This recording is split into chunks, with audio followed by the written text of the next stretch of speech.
Bine v-am regăsit, dragii mei din Zodia Fecioară, oriunde v-ați afla. Bine ați revenit, bine ați venit pe canalul meu Tarot Flori de Loto. Atât dragilor mei abonați, cărora trebuie să le mulțumesc din suflet pentru răbdarea de care au dat dovadă în ultima perioadă când nu am putut face lecturi, cum de asemenea și celor care sunteți poate pentru prima oară pe acest canal. Azi voi face o lectură temporală, o lectură fără limită de timp, pe care voi să o puteți urmări oricând doriți sau atunci când apare în viața voastră. Desigur, dragii mei, nu trebuie să uitați un aspect important și anume faptul că voi sunteți stăpânii propriei voastre vieți, voi vă construiți viitorul, așa că vă rog din suflet să luați decât acele mesaje care rezonează cu voi, iar restul lăsați-le să zboare în univers, pentru că sigur sunt pentru alte energii, pentru alte persoane care într-o mai mică sau mai mare măsură au o legătură cu Zodia Fecioară. Așa că, dragii mei, fără alte lucruri în plus, haideți să trecem la treabă și să vedem care este energia voastră în acest moment. Și avem numărul 1, Fantasma, din Câmpul de Dovleci. Iar aici jos mai ne spune: profită de calitățile și abilitățile tale. Ce ne spune numărul 1? Numărul 1 îmi vorbește de individualitate, îmi vorbește de un ușor egocentrism, faptul că sunteți într-un moment în care vă gândiți un pic mai mult la voi. În același timp ne vorbește de începutul unei acțiuni, de inițiativă, de a fi original și poate unii dintre voi aveți parte de noi începuturi. Acum, în orice aspect al vieții. Ce ne mai spune această carte? Că cumva parcă tot ceea ce gândești, tot ceea ce tu îți dorești se poate manifesta. Sunteți într-o perioadă în care gândiți poate mai pozitiv sau gândiți că totul într-un final va fi bine și alții poate sunteți într-un moment în care preferați să lucrați. Da? Dacă vorbim de partea profesională, vi se pare vouă că dacă lucrați singur, parcă e mai bine, e mai ok. Cartea în sine, Fantasma Câmpului de Dovleci, îmi spune că trebuie într-adevăr să te focusezi poate mai mult pe tine însuți, să încerci să iei ce este al tău, ce ți aparține și cumva parcă să nu lași pe nimeni să te înșele, să profiți de abilitățile pe care tu le ai ca și semn zodiacal. După cum știm bine, nu? Zodia Fecioară acordă o atenție foarte mărită la detalii, acordați o atenție mărită cam pe orice lucru și de obicei studiați foarte profund o anumită situație tocmai pentru a elimina ceea ce nu este necesar. Așa că și această carte vine cu aceste abilități să le folosești și dacă știi că anumite lucruri sunt pentru tine, îți aparțin, atunci probabil că toată atenția asta la detalii și tot ce am spus anterior va trebui să fie pus în aplicare în așa fel încât să nu lași pe nimeni să îți înșele încrederea sau să te înșele în ceva anume. Haideți să vedem ce ne spune tarotul și începem cu viața profesională și să vedem ce vine pentru dragii mei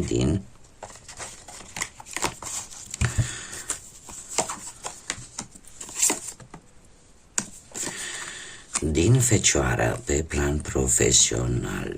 Dragii mei, ați avut o perioadă, într-un trecut nu foarte îndepărtat, în care cumva chiar dacă, nu știu, ați lucrat într-un colectiv,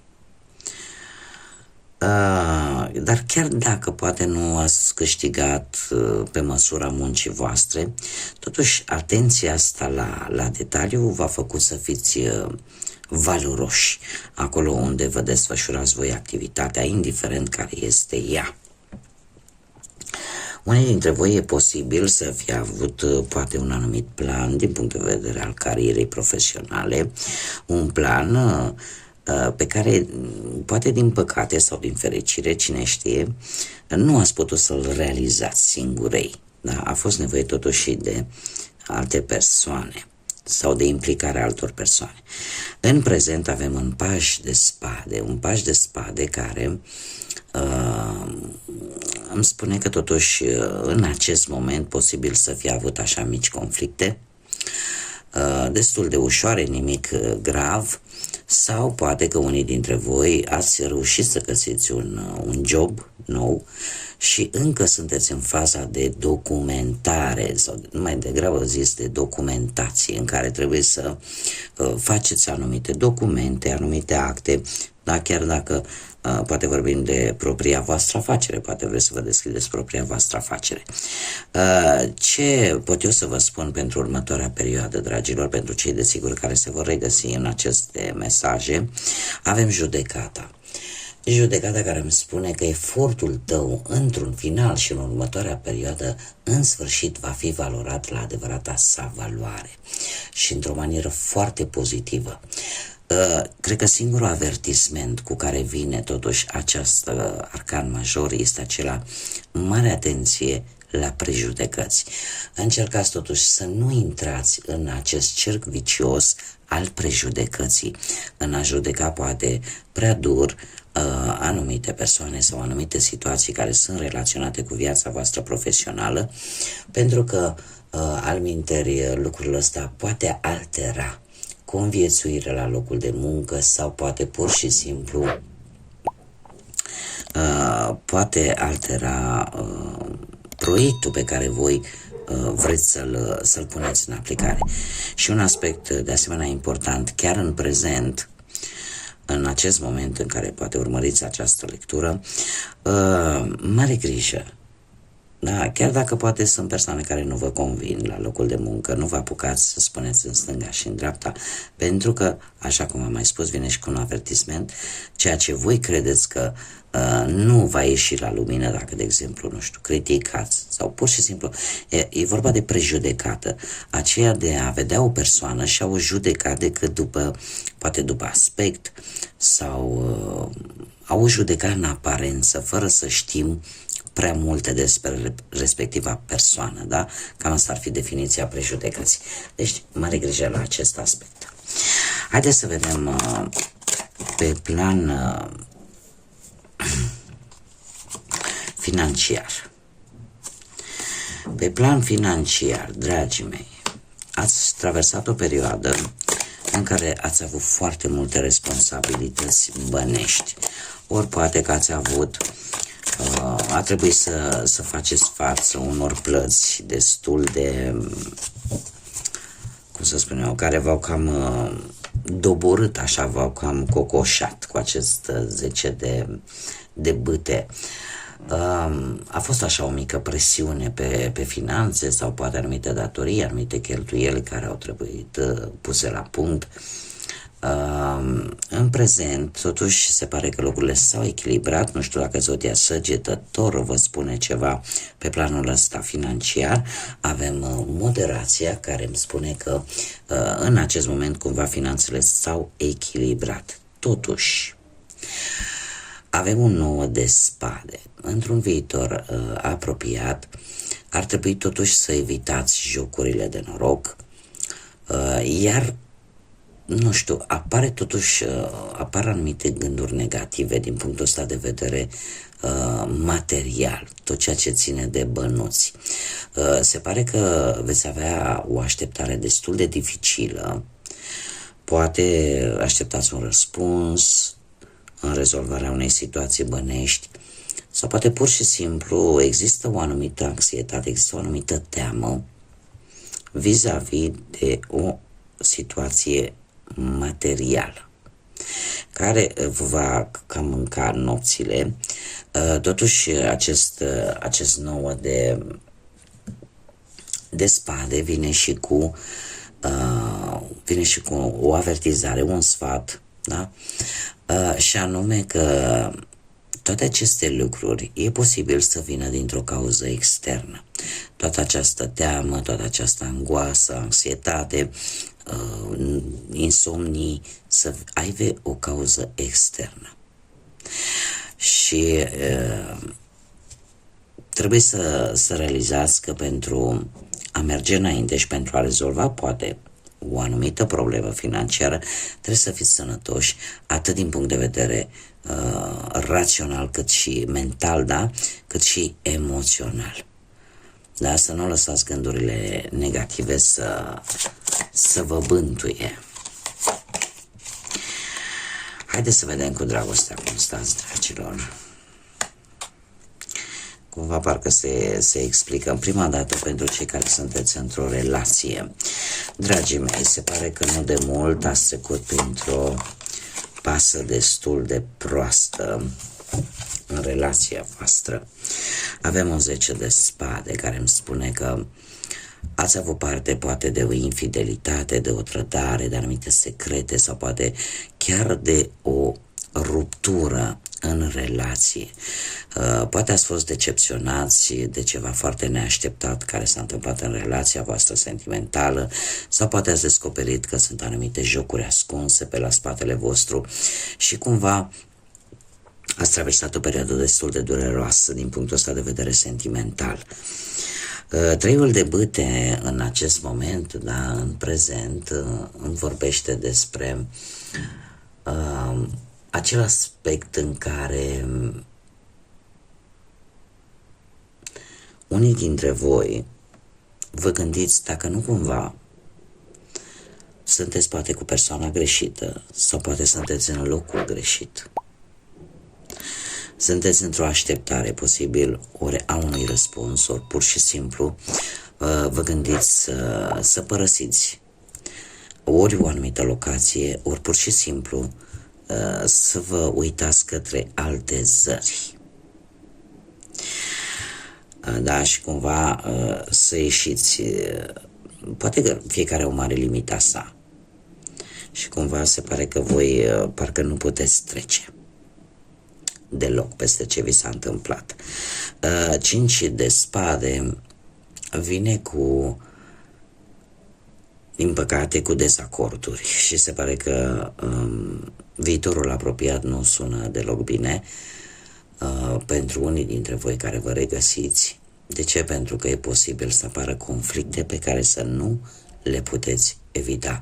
Conflict de tensiuni în care fiecare își va susține punctul de vedere și felul ăsta nimeni nu va avea de câștigat. Haideți să vedem cei care sunteți singuri. Cei care sunteți singuri din zodia Fecioară, singuri în urma poate a văduviei, în urma poate a divorțului, a separării sau poate nu ați reușit voi să vă găsiți până acum perechea, jumătatea, da? Dragii mei, din ce văd aici, voi cu ceva timp în urmă v-ați dat seama că sunteți de fapt pregătiți într-un fel sau altul, cel puțin mental, sunteți pregătiți să începeți un nou stil de viață, o nouă relație cu cineva sau există acea disponibilitate a voastră de a începe o nouă relație. Totuși, cu 5 ăsta de monede aici, în prezent, aș spune că în acest moment e posibil să fi pus ochii pe cineva, dar care într-un posibil să nu-ți corespundă. Cumva să nu vină cu același interes pe care voi îl dați respectivei persoane. Și asta pe voi să vă facă un pic să vă gândiți dacă nu cumva pierdeți timpul cu cineva care cel puțin aparent, nu are niciun fel de interes vis-a-vis de voi. Eu trebuie să vă spun un lucru. Este cineva mai tânăr decât voi. De ce vă spun asta? Pentru că în viitorul apropiat avem acest paj de cupe. Aici avem două variante, și anume, ori voi vă luați inima în dinți și ziceți, domne, indiferent cum ar fi, eu sunt pregătit, încerc și sunteți deja, cum să spun, sunteți oarecum destul de fascinați de respectiva persoană și sunt șanse mari să și începeți o nouă relație cu acest personaj mai tânăr decât voi. Dacă nu, atunci putem vorbi de un personaj, o persoană mai tânără, cum am spus, dintr-o zodie de apă, rac, pești sau scorpion, care se pare că într-un fel sau altul va căpăta încredere în voi. Și e posibil chiar pentru voi să fie o veste bună. Și încet, încet să se formeze niște sentimente, să se formeze niște emoții. E ca și cum ai zice, sunteți așa un pic în faza de început, faza aia în care nu prea se știu prea multe și există o tatonare. Ce mesaj am pentru voi, dragilor, din Fecioară? Și avem, lasă-te purtat de joacă. Ia o pauză din orice ai vrea să faci. Fă ceva distractiv. Joacă-te. Pentru că joaca este timpul în care reîntinerești și în care creativitatea cumva revine. Este un îndemn de a nu uita că viața e făcută cu de toate. Nu putem avea o viață pentru a iubi, nu putem avea o viață pentru a face bani, nu putem avea o viață pentru numai a ne distra, nu? Trebuie să avem câte un pic din toate. Și îndemnul pentru voi este, dragilor, bucurați-vă de viață. Faceți lucruri care să vă stârnească râsul, faceți lucruri care să vă aducă acel zâmbet sau acel râs în hohote care face bine organismului fizic, dar și spiritului. Da, pur și simplu, în îndemn de a lua o mică pauză și a vă bucura de lucruri poate simple, dar care îți stârnesc această stare de bine. Bun, dragii mei, aceasta a fost lectura pentru voi. Încă o dată, mii de mulțumiri tuturor celor care au avut răbdare până în acest moment în care am putut să public aceste lecturi. Eu mulțumesc din suflet tuturor pentru atenția voastră. Vă doresc ca următoarea perioadă să aveți parte de multă distracție, de mult zâmbete pe chip și, desigur, nu de multă energie pozitivă. Așa că până data viitoare când ne vom reîntâlni, numai bine vă doresc și, desigur, să fiți iubiți.